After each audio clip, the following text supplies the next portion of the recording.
हरे कृष्ण प्रिय भक्तों, आज बृहस्पतिवार के दिन आप बृहस्पति देव की बहुत ही दुर्लभ कथा सुनेंगे। इस कथा को सुनने मात्र से भक्तों की सभी मनोकामनाएं भगवान बृहस्पति देव की कृपा से पूर्ण हो जाती है। तो आइए बड़े ही श्रद्धा और प्रसन्न चित्त मन से इस कथा को सुनते हैं। लेकिन दोस्तों, उससे पहले यदि आप इस चैनल पर पहली बार आए हैं तो प्लीज़ चैनल को सब्सक्राइब और वीडियो को पसंद आने पर लाइक करना ना भूलिएगा। तो चलिए शुरू करते हैं आज की वीडियो। भारतवर्ष में एक प्रतापी और दानी राजा राज्य करता था। वह नित्य गरीबों और ब्राह्मणों की सेवा करता था। यह बात उसकी रानी को अच्छी नहीं लगती थी। वह ना ही गरीबों को दान देती, ना ही भगवान का पूजन करती थी और राजा को भी दान देने से मना किया करती थी। एक दिन राजा शिकार खेलने वन को गए हुए थे तो रानी महल में अकेली थी। उसी समय बृहस्पति देव साधु वेश में राजा के महल में भिक्षा लेने के लिए गए और भिक्षा मांगी तो रानी ने भिक्षा देने से इनकार कर दिया। साधु महाराज, मैं तो दान पुण्य से तंग आ गई हूँ। मेरा पति सारा धन लुटाते रहते हैं। मेरी इच्छा है कि हमारा धन नष्ट हो जाए, फिर ना रहेगा बांस और ना बजेगी बांसुरी। साधु ने कहा, देवी तुम तो बड़ी विचित्र हो। धन संतान तो सभी चाहते हैं, पुत्र और लक्ष्मी तो पापी के घर भी होने चाहिए। यदि तुम्हारे पास अधिक धन है तो तुम भूखों को भोजन दो, प्यासों के लिए प्याऊ बनवाओ, मुसाफिरों के लिए धर्मशाला खुलवाओ। जो निर्धन अपनी कुंवारी कन्याओं का विवाह नहीं कर सकते उनका विवाह करा दो। ऐसे और कई काम हैं जिनके करने से तुम्हारा यश परलोक लोक सभी में फैलेगा। परंतु रानी पर उपदेश का कोई प्रभाव न पड़ा। वह बोली, महाराज आप मुझे कुछ न समझाएं। मैं ऐसा धन नहीं चाहती जो हर जगह बांटती फिरूं। साधु ने उत्तर दिया, यदि तुम्हारी ऐसी इच्छा है तो तथास्तु। तुम ऐसा करना कि बृहस्पतिवार को घर लीपकर पीली मिट्टी से अपना सिर धोकर स्नान करना, भट्टी चढ़ाकर कपड़े धोना। ऐसा करने से आपका सारा धन नष्ट हो जाएगा। इतना कहकर वह साधु महाराज वहां से आलोप हो गए। साधु के अनुसार कई बातों को पूरा करते हुए रानी को केवल 3 बृहस्पतिवार ही बीते थे कि उसकी समस्त धन संपत्ति नष्ट हो गई। भोजन के लिए राजा का परिवार तरसने लगा। एक दिन राजा ने रानी से बोला कि हे रानी, तुम यहीं रहो, मैं दूसरे देश को जाता हूँ, क्योंकि यहाँ पर सभी लोग मुझे जानते हैं, इसलिए मैं कोई छोटा कार्य नहीं कर सकता। ऐसा कहकर राजा परदेश चला गया। वहाँ वह जंगल से लकड़ी काटकर लाता और शहर में बेचता। इस तरह वह अपना जीवन व्यतीत करने लगा। इधर राजा के परदेश जाते ही रानी और दासी दुखी रहने लगी। एक बार जब रानी और दासी को 7 दिन तक बिना भोजन के रहना पड़ा तो रानी ने अपनी दासी से कहा, हे दासी, पास ही के नगर में मेरी बहन रहती है, वह बड़ी धनवान है। तू उसके पास जा और कुछ लेके आ ताकि थोड़ा बहुत गुजर बसर हो जाए। दासी रानी के बहन के पास गई। उस दिन गुरुवार था और रानी की बहन उस समय बृहस्पतिवार व्रत की कथा सुन रही थी। दासी ने रानी की बहन को अपनी रानी का संदेश दिया, लेकिन रानी की बड़ी बहन ने कोई उत्तर नहीं दिया। जब दासी को रानी की बहन से कोई उत्तर नहीं मिला तो वह बहुत दुखी हुई और उसे क्रोध भी आया। दासी ने वापस आकर रानी को सारी बात बता दी। सुनकर रानी ने अपने भाग्य को कोसा। उधर रानी की बहन ने सोचा, मेरी बहन की दासी आई थी परंतु मैं उससे नहीं बोली, इससे वह बहुत दुखी हुई होगी। कथा सुनकर और पूजन समाप्त करके वह अपनी बहन के घर आई और कहने लगी, हे बहन, मैं बृहस्पतिवार का व्रत कर रही थी। तुम्हारी दासी मेरे घर आई थी, परंतु जब तक कथा होती तब तक तो न तो उठते हैं और न ही बोलते हैं, इसलिए मैं नहीं बोली। कहो दासी, क्यों गई थी? रानी बोली, बहन, तुमसे क्या छिपाऊं, हमारे घर में खाने को अनाज नहीं है। ऐसा कहते कहते रानी की आंखें भर आईं। उसने दासी समेत पिछले 7 दिनों से भूखे रहने तक की अपनी बात बहन को विस्तार पूर्वक सुना दी। रानी की बहन बोली, देखो बहन, भगवान बृहस्पति देव सबकी मनोकामना को पूर्ण करते हैं। देखो, शायद तुम्हारे घर में अनाज रखा हो। पहले तो रानी को विश्वास नहीं हुआ, पर बहन के आग्रह करने पर उसने अपनी दासी को अंदर भेजा तो उसे सचमुच अनाज से भरा हुआ एक घड़ा मिल गया। यह देखकर दासी को बहुत ही हैरानी हुई। दासी रानी से कहने लगी, हे रानी, जब हमको भोजन नहीं मिलता तो हम व्रत ही क्यों करते हैं? इसलिए क्यों न इनसे व्रत और कथा की विधि पूछ ली जाए ताकि हम भी व्रत कर सकें। तब रानी ने अपनी बहन से बृहस्पतिवार व्रत के बारे में पूछा। उसकी बहन ने बताया, बृहस्पतिवार के व्रत में चने की दाल और मुनक्का से विष्णु भगवान का केले की जड़ में पूजन करना चाहिए तथा दीपक जलाएं, व्रत कथा सुने और पीला भोजन ही करें। इससे बृहस्पति देव प्रसन्न होते हैं। व्रत और पूजन विधि बताकर रानी की बहन अपने घर को लौट गई। 7 दिन के बाद जब गुरुवार आया तो रानी और दासी ने व्रत रखा। घुड़साल में जाकर चना और गुड़ लेकर आई। फिर उससे केले की जड़ तथा भगवान विष्णु का पूजन किया। अब पीला भोजन कहाँ से लाए, इस बात को लेकर दोनों दुखी थे। चूंकि उन्होंने व्रत रखा था, इसलिए बृहस्पति देव उनसे प्रसन्न थे। इसलिए वे एक साधारण व्यक्ति का रूप धारण कर 2 थालों में सुंदर पीला भोजन दासी को दे आए। भोजन पाकर दासी प्रसन्न हुई और फिर रानी के साथ मिलकर भोजन ग्रहण किया। उसके बाद वे सभी गुरुवार को व्रत और पूजन करने लगी। बृहस्पति भगवान की कथा से उनके पास फिर से धन संपत्ति आ गई, परंतु रानी फिर से पहले की तरह आलस्य करने लगी। तब दासी बोली, देखो रानी, तुम पहले भी इस प्रकार आलस्य करती थी। तुम्हें धन रखने में कष्ट होता था, इसी कारण सभी धन नष्ट हो गया। और अब जब भगवान बृहस्पति की कृपा से धन मिला है तो तुम्हें फिर से आलस्य होता है। रानी को समझाते हुए दासी कहती है कि बड़ी मुसीबतों के बाद हमने यह धन पाया है, इसलिए हमें दान पुण्य करना चाहिए, भूखे मनुष्य को भोजन कराना चाहिए और धन को शुभ कार्यों में खर्च करना चाहिए, जिससे तुम्हारे कुल का यश बढ़ेगा, स्वर्ग की प्राप्ति होगी और पितृ प्रसन्न होंगे। दासी की बात मानकर रानी अपना धन शुभ कार्यों में खर्च करने लगी, जिससे पूरे नगर में उसका यश फैलने लगा। बृहस्पतिवार व्रत की कथा के बाद श्रद्धा के साथ आरती की जानी चाहिए। इसके बाद प्रसाद बांटकर उसे ग्रहण करना चाहिए। एक दिन राजा दुखी होकर जंगल में एक पेड़ के नीचे आसन जमाकर बैठ गया।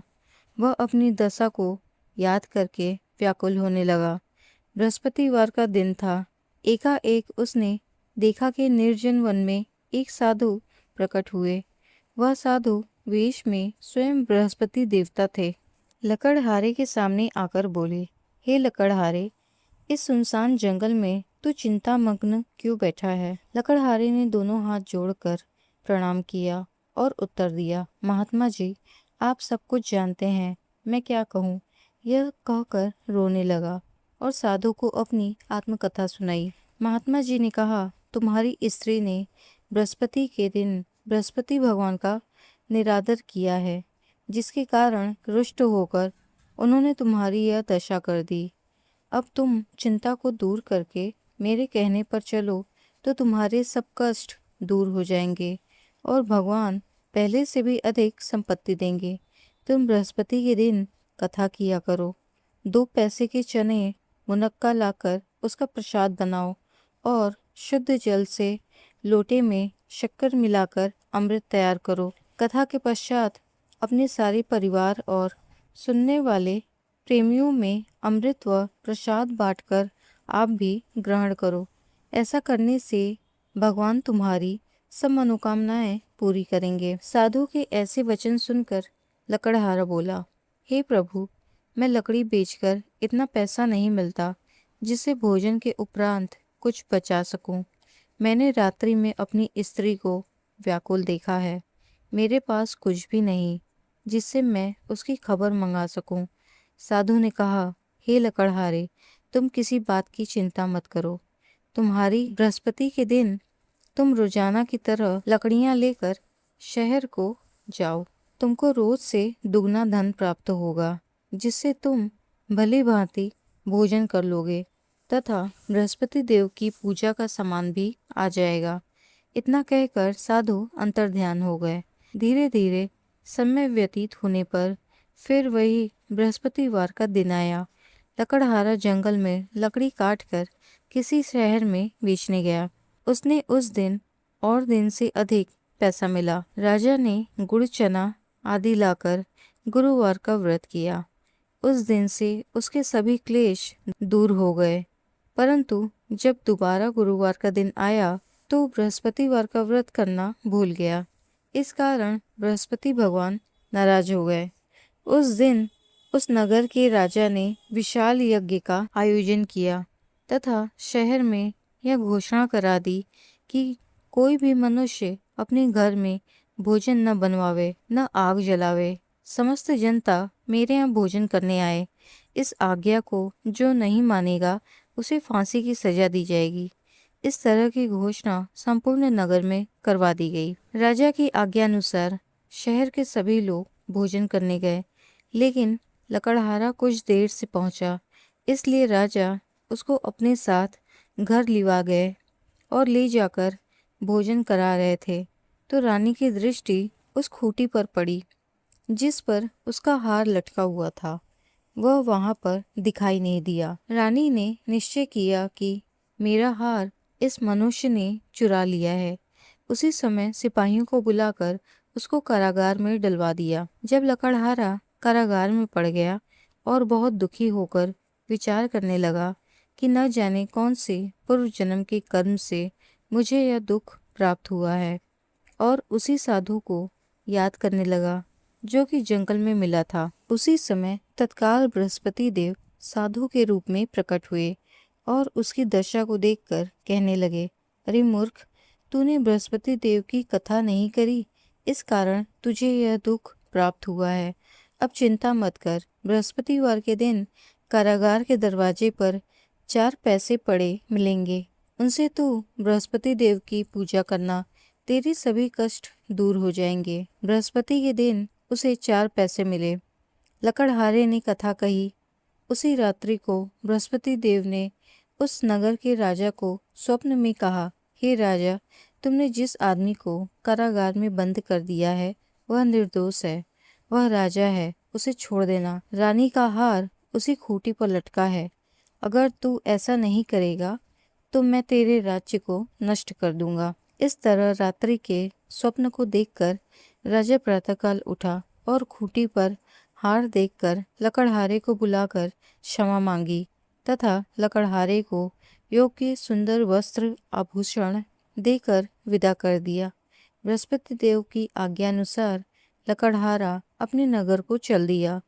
राजा जब अपने नगर के निकट पहुंचा तो उसे बड़ा आश्चर्य हुआ। नगर में पहले से अधिक बाग, तालाब, कुएं तथा बहुत सी धर्मशाला, मंदिर आदि बन गई है। राजा ने पूछा, यह किसका बाग और धर्मशाला है?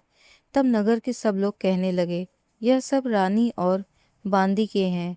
तो राजा को आश्चर्य हुआ और गुस्सा भी आया। जब रानी ने यह खबर सुनी कि राजा आ रहे हैं तो उन्होंने बांदी से कहा कि हे दासी, देख, राजा हमको कितनी बुरी हालत में छोड़ गए थे। हमारी ऐसी हालत देखकर वह लौट ना जाए, इसलिए तू दरवाजे पर खड़ी हो जा। आज्ञा अनुसार दासी दरवाजे पर खड़ी हो गई। राजा आए तो उन्हें अपने साथ लिवा आई। तब राजा ने क्रोध करके अपनी रानी से पूछा कि यह धन तुम्हें कैसे प्राप्त हुआ है? तब उन्होंने कहा, हमें यह सब धन बृहस्पति देव के इस व्रत के प्रभाव से प्राप्त हुआ है। राजा ने निश्चय किया कि 7 रोज बाद तो सभी बृहस्पति देव का पूजन करते हैं, परंतु मैं प्रतिदिन दिन में 3 बार कहानी तथा रोज व्रत किया करूँगा। अब हर समय राजा के दुपट्टे में चने की दाल बंधी रहती तथा दिन में 3 बार कहानी कहता। एक रोज राजा ने विचार किया कि चलो अपनी बहन के यहाँ हो आए। इस तरह निश्चय कर राजा घोड़े पर सवार हो अपनी बहन के यहाँ जाने को चलने लगा। मार्ग में उसने देखा कि कुछ आदमी एक मुर्दे को लिए जा रहे हैं।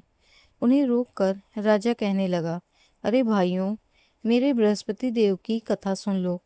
वे बोले, लो, हमारा तो आदमी मर गया है, इसको अपनी कथा की पड़ी है।